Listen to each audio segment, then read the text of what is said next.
Mga kapusong Mandawihanon, lakip na ang mga biktima sa sunog sa barangay Tabok, Mandaue City, mao'y napiling benepisyaryo sa GMA Regional TV Kapuso Barangayan on Wheels kaginihang buntag. Ani ang report.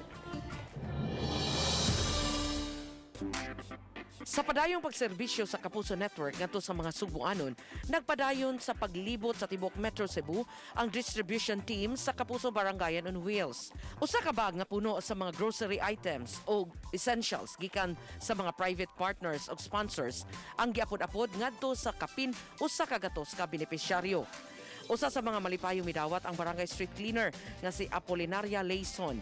Daghan siyang mga sideline nga trabaho alang sa pang-adlaw-adlaw nilang panginahanglan sa iyang pamilya. Ako ko pasalamat sir sa inyong sa GMA na karong buntaga na apil ko sa tawag diri ba sa kuan barangay.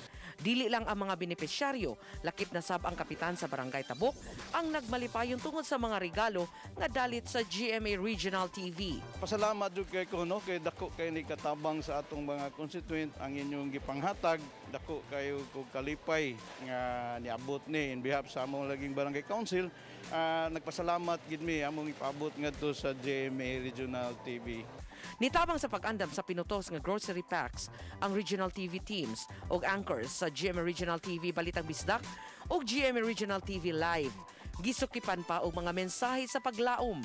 Gisiguro usab sa distribution team kauban ang private partners ug sponsors nga nasunod ang minimum health and safety protocols sama sa pagsulob og PPEs, face mask ug face shields lakip sa pag-disinfect sa venue. Ni Philip Patricio, Chelo Valiena, Balitang Bisdak.